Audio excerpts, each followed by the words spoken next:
bichos.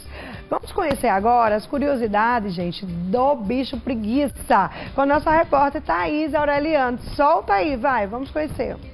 Ao contrário do que muita gente pensa, os animais que estão aqui no Parque Arruda Câmara, mais conhecido como bica, eles não são capturados para serem expostos nesse local. Pelo contrário, eles são resultado de operações de salvamento que são realizadas por órgãos competentes.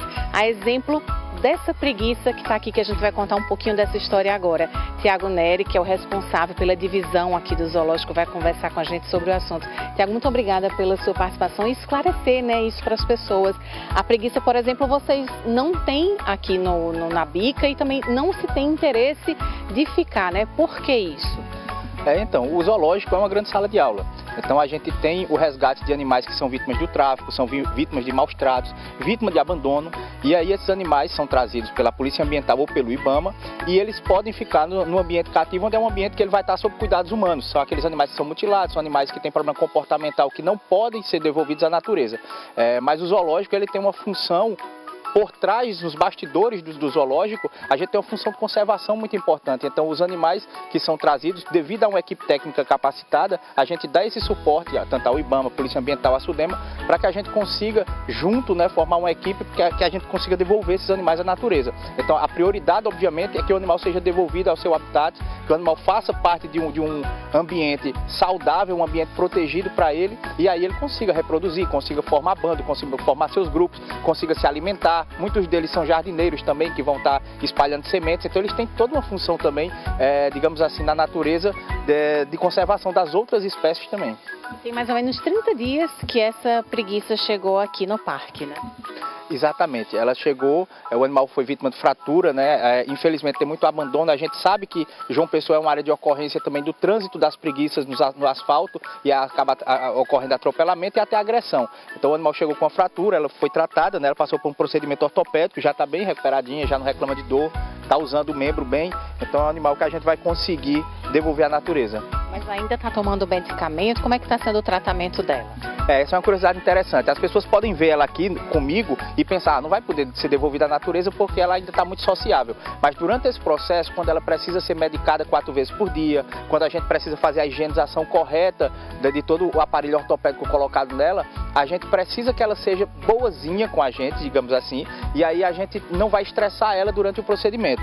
À medida que ela tiver alta da cirurgia ortopédica, a gente começa o trabalho de reabilitação para a soltura. Então aí a gente afasta a presença do ser humano, o animal começa a caçar sozinho, no caso dela começa a procurar as folhas de predileção da alimentação de uma preguiça, então não pode ser qualquer folha, tem folhas específicas. Aqui na Paraíba elas adoram a imbaúba, então aí a gente, por sorte, tem muita imbaúba na nossa Mata Atlântica, então aí a gente vai começar a condicionar esse animal a aprender a subir bem na árvore, aprender a se alimentar sozinha e se proteger de predadores. Aí ela está apta à soltura.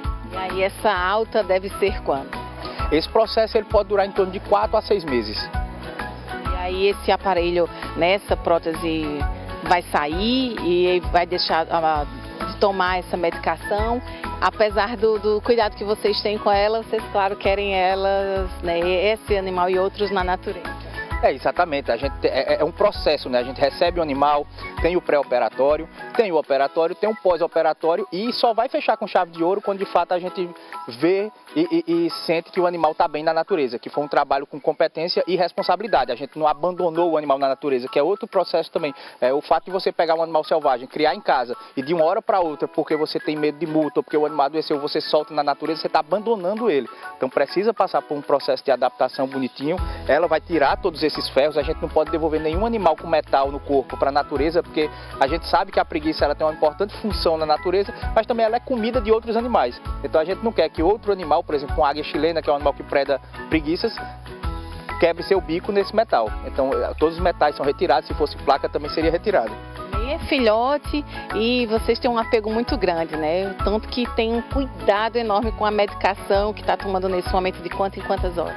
Exatamente, ela não só as medicações, não é medicação para dor, para questões da fratura, ela faz também magnetoterapia, que é uma terapia, digamos assim, moderna, né? Então ela usa a magnetoterapia para aumentar a facilidade na osteossíntese lá, para a fratura consolidar mais rápido. É um animal que ela tem não só a medicação, mas ela tem que estar tomando também a alimentação, e o leite dela é a cada 3 horas. Então é um trabalho que demanda realmente, você desprende lá das suas atividades diárias para alguém ficar responsável só por ela, porque a cada 3 horas ela precisa mamar, precisa se alimentar, você precisa forçar ela a comer folha. E também a segunda parte, a gente precisa estimular, fazer o que a mãe faria para que o animal consiga fazer suas necessidades. Então na natureza, quem ajuda a preguiça a fazer as necessidades é a sua mãe. Como ela não está com a mãe, aí a gente tem técnicos biólogos, né? A gente tem a André aqui do setor responsável de neonatologia do parque, que é bióloga, que trabalha só com a reabilitação desses animais, dos filhotinhos. É um filhote, né? Como qualquer um outro, tem que ter esse cuidado a mais.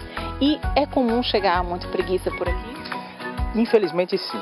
A gente recebe preguiça, esse é o período reprodutivo das preguiças, né? O animal que vai reproduzir ali de novembro, a partir de novembro, e aí começa, a gente já sabe que vai chegar. De outubro, na verdade, outubro, novembro, dezembro, a gente tem uma incidência maior de filhotes de preguiça.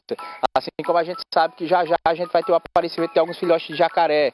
Espero que as pessoas também não maltratem o animal, não atirem pedra, não batam nele, chame o órgão competente para fazer o resgate se estiver em área urbana. Então a gente tem também a presença dos saguis, também é muito recorrente aqui, com choques em rede elétrica. Então a gente faz o alerta à população. Quando você alimenta o sagui dentro da sua casa, você está tirando dele a possibilidade de conseguir alimento na natureza. E aí ele fica exposto à rede elétrica, atropelamento, à pancada e tudo mais que uma cidade pode oferecer para um animalzinho tão pequeno. E é a mesma recomendação quando se vê um animal como esse, uma preguiça, que realmente a gente tem um carinho por ela, né? Muito fofinha, muito bonitinha. E geralmente a gente vê ali próximo da UFPB, onde tem um fluxo grande de carros, mas ao visualizar, qual é a orientação? Então, a primeira coisa é a gente sinalizar o trânsito, né? Evitar acidentes, evitar atropelamento e evitar também o acidente com motociclistas que podem bater no animal e causar um acidente para os dois, para ambos. Então, o ideal é você sinalizar bem esse local. Se houver alguém com experiência, a gente tem brigadistas, a gente tem o pessoal do bombeiro civil, tem bombeiro militar, então a gente tem uma série de profissionais que estão aptos a tratar o manejo desse animal. Se for alguém capacitado, ele vai pegar esse animal e translocar sempre para o lado que ela está olhando. Você nunca traz para o outro lado, porque se você devolve ela para o outro lado, em seguida ela vai querer atravessar novamente. Então tem que ser para o lado que está olhando. Se não tem ninguém capacitado, não arrisca. As preguiças, apesar de serem animais lentos, que a gente tem esse olhar simpático deles, a gente tem garrinhas bem fortes. Então no filhotinho já é assim, no adulto é ainda mais forte. E isso pode causar de fato um ferimento. Então se você não tem segurança, não pega esse animal, sinaliza e liga para a Polícia Ambiental. A gente em João Pessoa tem um batalhão da Polícia Ambiental, você liga no 190 e vai ser transferido a ligação para o batalhão da Polícia Ambiental e eles estão aptos a fazer o resgate desse animal, vão olhar a melhor área, seja para soltura ou quando houver necessidade, eles vão avaliar e vai ser levado ao Centro de Triagem de Animais Selvagens, que é o nosso CETAS, que fica ali na Mata do Amém. Perfeito, né? Ai, fiquei com dó dele, viu, minha gente? Mas olha, vou ficando por aqui. Espero que vocês tenham gostado do nosso programa.